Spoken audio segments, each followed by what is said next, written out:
Hey guys, so in the last video I said I would do a video about with some tips and tricks I've picked up some, not all of them, but I give away some for in-person autographs, which me as a girl, I need like some kind of carrying item at all times. So I have a clutch that I use. I love this thing. It's so big, so it works very well for autograph collecting.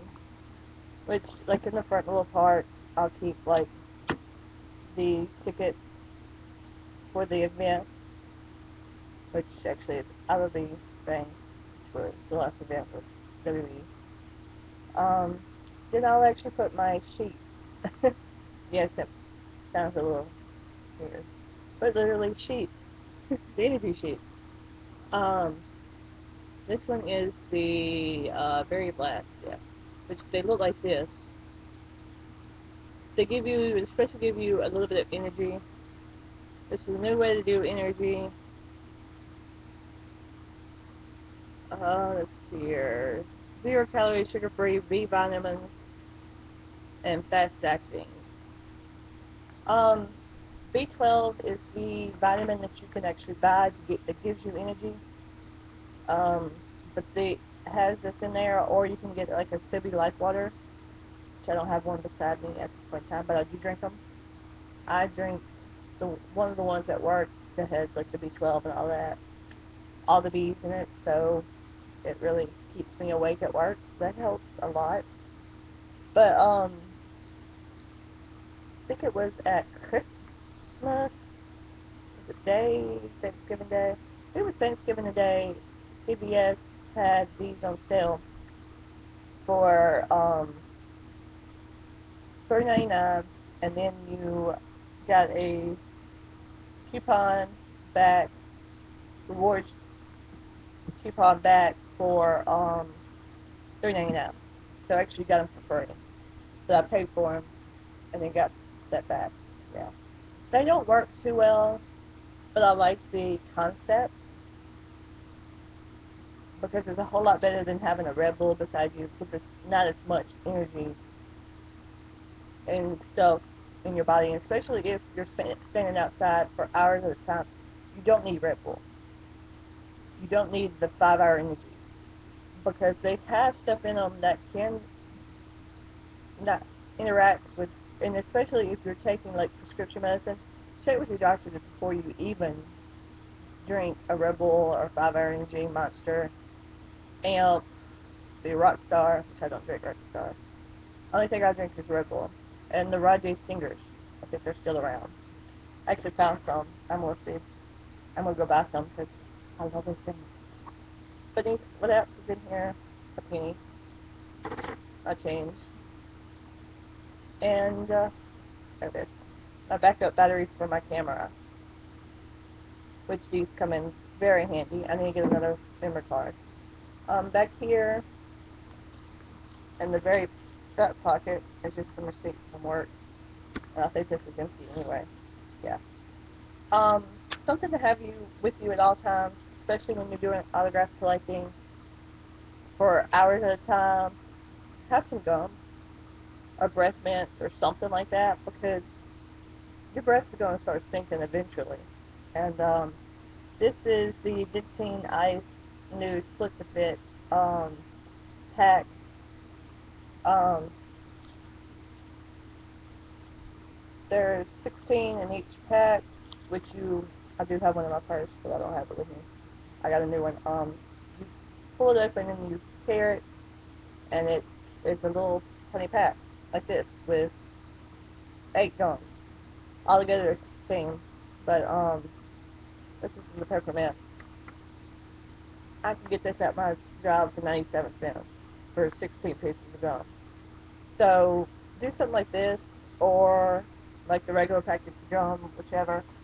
But do have some gum or breath mints of some sort on you. Nothing like sour or anything like that, because, like I said, you're gonna be standing outside for a while.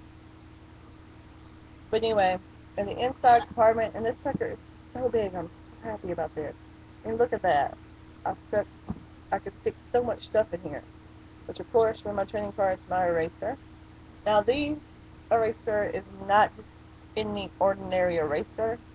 These are special kinds, and I'll put the link in the comment, the info bar below to the Office Depot website and which ones these actually are, because you do not want to use the pencil top ones that you replace your eraser on the top of your pencil with, because they can scratch your card. These are meant for erasing without smudging or scratching or anything like that. What else do I have in here? Oh, my little, these are the small, these, not the small, these are the flimsy card holders. I have these in here because in case I just need to throw them in my binder at that point in time, which I used to do that. I need to do that again to protect them.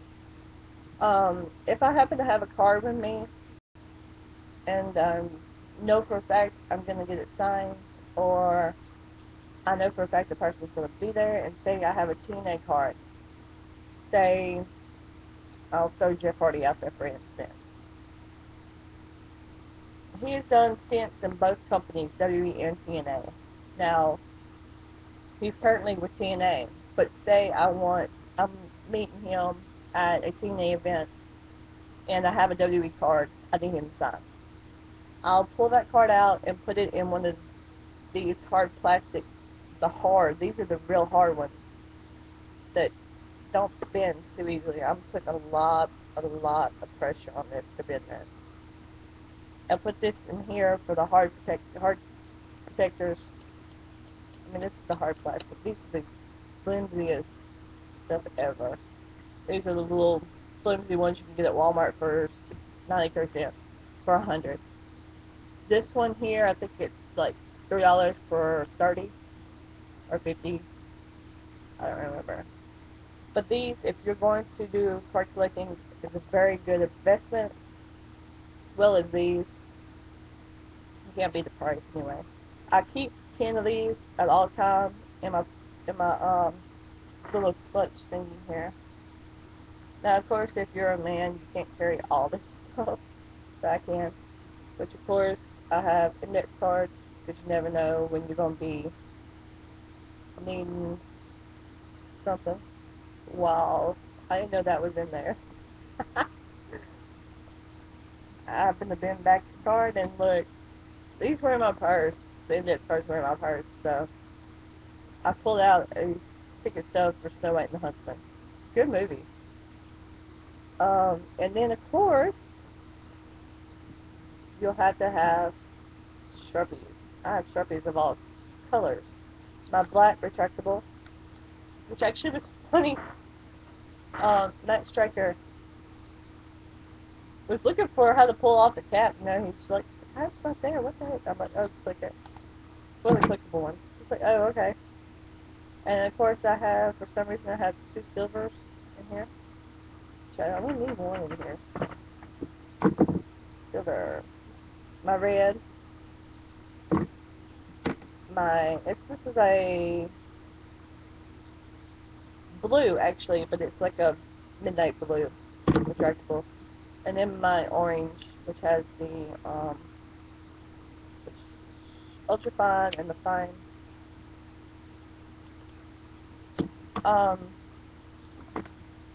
I don't carry blue, and I love blue. But the thing is really the blue. I have the ultra fine. I need to buy one, the bigger one. But the reason why sometimes I will not carry a blue with me is because I don't know about wrestlers. I'm not 100% sure on that, if they think the same way as everybody else does. But I know in the Hollywood world, the people are very anti-blue. But there is a good, valid reason for it. Most of the time, what's the name of them? I don't know. The people that sell their autographs on eBay, majority of the time use blue. Don't ask me why. Sellers, they're called sellers. They use blue majority of the time. That's why I don't carry a blue with me, because I never know if I'm going to be up against a wrestler or an actual Hollywood star. Because I do live in Louisiana, which a lot of you know is the home of a couple of celebrities. Where I live right now, about 10 miles, not 10 miles, probably 30 miles tops from the warehouse for the hit show Duck Dynasty. The Robertsons live in this part of Louisiana. And they do a lot of events in this area. I'm still trying to get their autograph. I mean, really. I know they went to my cousin's best friend's school. So, I mean, there's no telling when I'll get him. I'm working on it, though. But, so, if I were you, if you're going to do this, don't carry blue. If I'm not 100% sure, somebody please comment below and let me know if blue still stands for that, represents that in the wrestling world or not. I know I've seen a couple people say on the boards that they don't like, the wrestlers don't like signing in blue, which I understand, I very do, but, come on. But anyway, so this is just a little short rundown of what's in here, and then also my kind of tips and tricks. Well, not really. Forgot some stuff. The tips and tricks part of this. Thought you were gonna get left out, didn't you? But anyway, the tips and tricks, like I said, I'm not gonna give out majority of them because this is taking forever to learn. I'm still learning. I know for a fact I am. One big trick to this is arriving early, following Twitter, sometimes Facebook, but majority of the time Twitter. Now, they are notorious for putting on Twitter where they're at, where they're going. Some of them check in on different places using Foursquare, which I can't stand Foursquare. Thank you, WWE. Posting every 2 seconds on what's going on with WWE. Oh, my lordy mercy, people. One day I had about 30 things in about 5 minutes from WWE on my phone and my notification. I'm like, look, that's my manager. I'm like, look, I know you have an iPhone. Now, how in the world did I get this thing to stop popping up? He's like, oh, you do this. Oh, okay. I had no idea. Because, like, during the time, right on Monday before the event, I upgraded my phone from a 3G to a 3GS. So I had no idea about the notification stuff, the notification center, how to turn the notifications off, none of that. Because I didn't need to on my 3G. But yeah. So anyway, so the another trick is to arrive early to the event, to give you a lot of time. Now for me, for this event, I arrived at about, what time did the event? 7:30. The event was 7:30.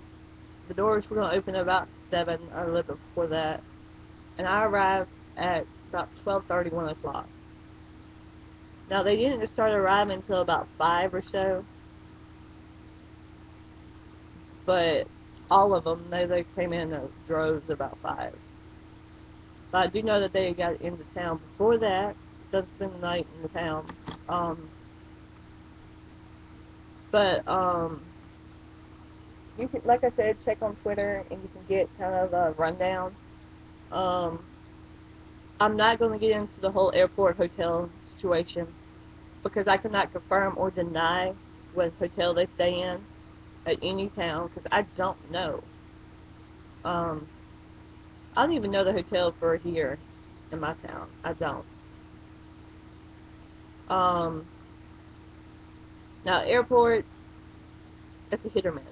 I cannot guarantee you any autographs. I cannot even guarantee you any autographs at the arena because the fact is that all arenas are different. Sometimes you can actually get to the stars, sometimes you can't.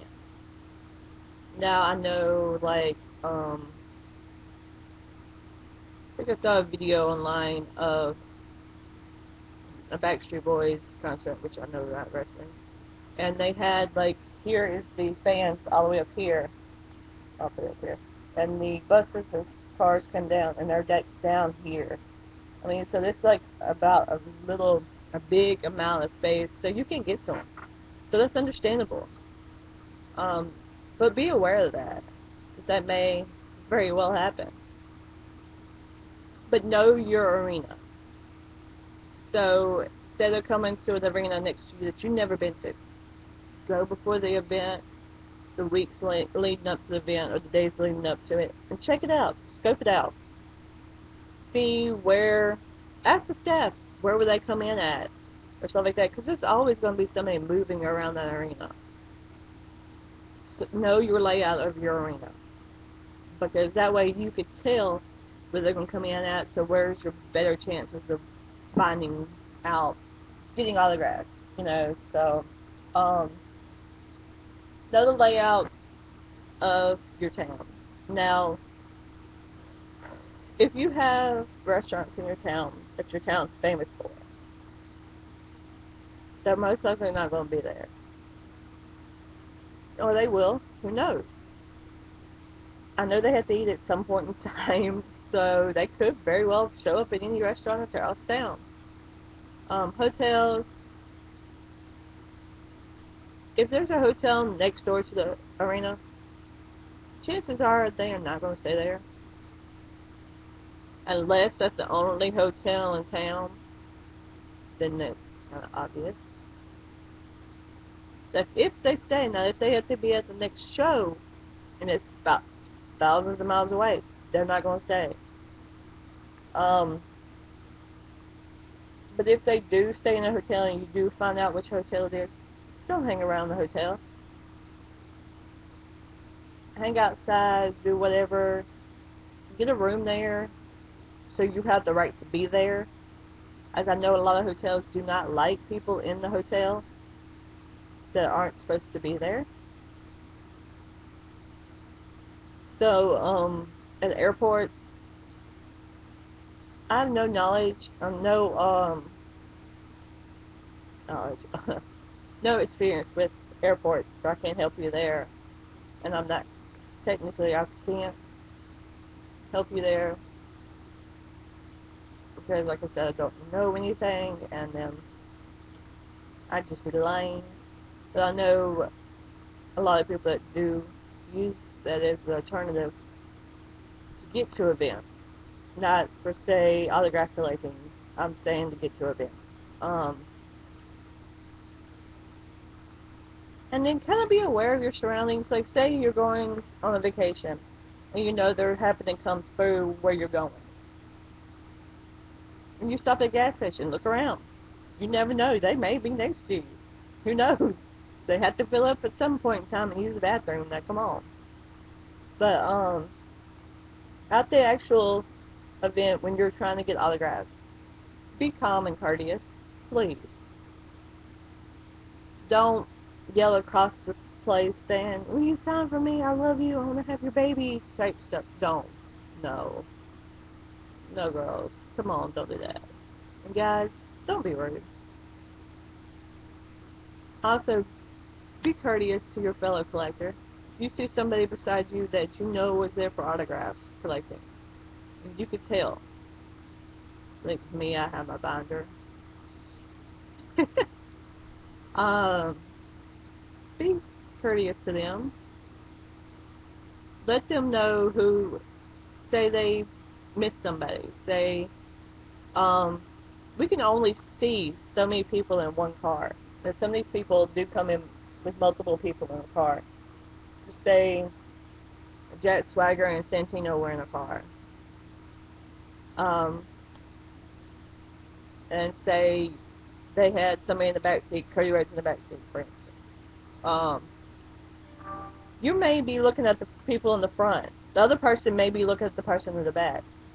Tell that person, hey, look, this is all the people that were in that car. That way, you know, you both know about all three of the people that were there.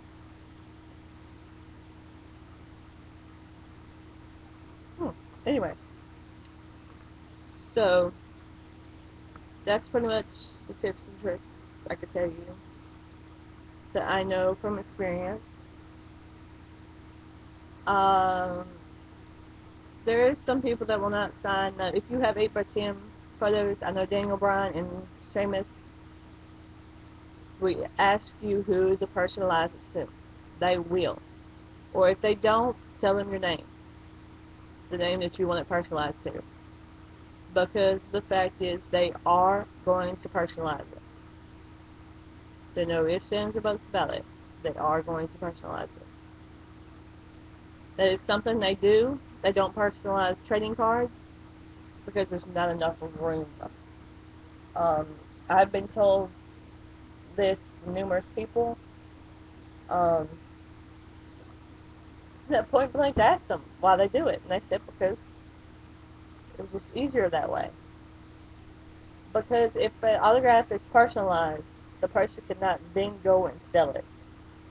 Because the fact is the fact of the matter is the value is dramatically less than what it was before they personalized it. You can remove the personalization, but it will ruin the photo. Unless done professionally, and it's not easy to do. But anyway, so that is it. This video is very long. Also, another thing, if you guys want to see this, I know I asked this in the previous video, but once again, if you guys want to see what's behind these binders, the full trading card collection for each one. And also, if you guys would like to know how I keep up with like the checklist and stuff like that, how I get those, how I keep up with what I have and what I don't have, comment below and I will let you guys know. Okay, thanks guys. Bye.